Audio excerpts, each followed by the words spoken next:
Двајца професори од правниот факултет, Љубомир Фрчковски и Владо Поповски, во 1991 година го напишаа Уставот на Република Македонија. Тогаш тие беа согласни членот 90 од Уставот да гласи: Председателот на Република Македонија е должен во рок од 10 дена од конституирање на собранието мандатот за состав на владата да го довери на кандидат на партијата или партиите што имаат мнозинство во собранието. Мандатарот во рок од 20 дена од доверувањето на мандатот на собранието му поднесува програма и го предлага составот на владата. Владата на предлог на мандатарот и врз основа на програмата избира собранието со мнозинство гласови од вкупниот број на пратеници. Денеска двајцата професори имаат различен став кој треба да биде идниот мандатар на владата. Во овој случај председател мора да постапи така што постапи во првиот случај, кога веќе тргнал по таа линија, а тоа значи да му го даде мандатот само на следниот кандидат на партија која може да формира мнозинство, а не на истата партија. И тука нема дилема. Доколку никој не може да постигне мнозинство, тогаш се оди на тоа се политички комбинации на некакви влади од тип технички, експертски или големи коалиции. Ако ни тоа не може да се успее, се распишуваат нови избори. Тоа е проста логика. И секаде е така. Го побаравме и ставот на професорот Владо Поповски, кој телефонски не одби за интервју со образложение дека доволно говорел во медиумите по ова прашање. Мандатот ќе го даде на онаа коалиција или онаа партија која ќе донесе подписи на 61 пратеник или ќе донесе веродостојни докази дека од разговорите кои ги има може да состави влада. Во таков случај, председателот може одново да го даде мандатот на ВМРО ДПМН, но на друг носител. Председателот Иванов се одлучи на консултации пред повторно да го довери мандатот. Меѓутоа, прашањето е до кога ќе траат тие консултации и дали тој воопшто има временски рок за да избере нов мандатар. Се појавува истиот рок од 10 дена. Тука нема дилеми, меѓутоа тој може да побрза бидејќи јасно е, може веднаш да го додели мандатот на другиот член, на другиот овој кандидат. Очигледно они имаат некоја тактика договорена, па почнуваат дилеми околу тоа кому ќе даде, како ќе даде. Уставот не предвидува за колку дена председателот треба да го даде одново мандатот, ниту кому да го даде. Уставот остава слобода председателот да се постави рационално во однос на доделување на мандатот, со главна цел да се формира влада. Едно од клучните прашања е и зошто сега се бара доказ за мнозинство, кога тоа не беше сторено со давањето на мандатот на Никола Груевски. Значи, он не ги повика Груевски и Заев и не ги праша кој може да состави мнозинство или да му дадат доказ, кој од нив може да му достави доказ. Тоа го направи хрватската председателка во таквата компаративна иста ситуација со ист член.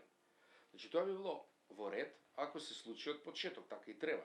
Меѓутоа, сега ако се обиде тоа да го направи председател, што исто така теоретски може, би било несоодветно на неговото претходно насување. Он веќе тргна со една партија. Сега не може пак да се консултира, па сега двете партии може да му донесат лажен доказ, а ВМРО да измисли дека може да го направи, и се ајде. Сега тоа е лошо толкување, односно лоша волја при толкување на Уставот. На крај се поставува и прашањето дали членот 90 од Уставот е доведен во прашање и дали се потребни уставни измени за да се избегнат вакви ситуации. Не е доведено прашање, доведени се во прашање професорските титули и знаењето на луѓето што зборуваат околу тоа, само тоа доведено прашање. И тоа така на крајот ќе искочи, бидејќи не е возможно ова да го спорите и го толкувате начин кој се обидуваат некои од типовите за кои се врзани за ДПМН. Нема потреба да се наведуваат сите возможни ситуации кои на идиоти може да им текнат.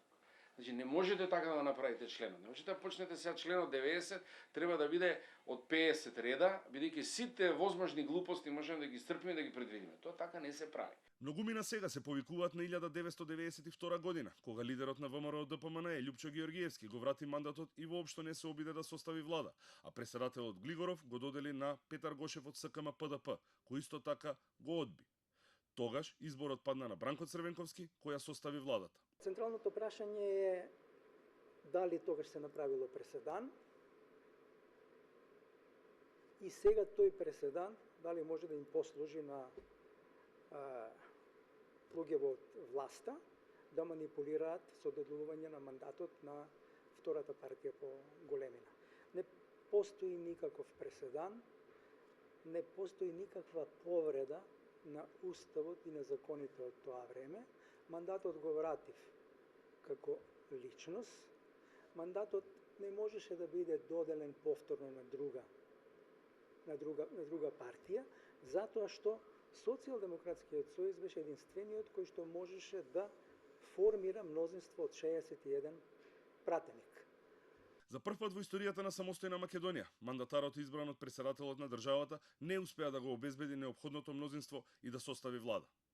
Според уставот, мандат се доделува на партија или партиите кои имаат мнозинство во собранието, односно минимум 61 пратеник. Но праксата покажува дека овој уставен услов само два пати бил испочитуван. Во 1998 година, кога ВМРО ДПМНЕ во коалиција со Демократска алтернатива на Васил Тупурковски освоја 62 мандати, и во 2008 година, кога коалицијата на ВМРО ДПМНЕ освои 63 пратеника. На останатите избори, претседателот на државата го доверувал мандатот на лидерот на партијата која освоила најмногу пратеници на изборите. Во 1994 година ВМРО ДПМНЕ ги бойкотира изборите, така што нема дилема. Во 2002 година тогашниот претседател Борис Трајковски го даде мандатот на СДСМ, која немаше мнозинство иако освои 60 пратеника. Во коалициската влада тогаш влегоа ЛДП и ДУИ.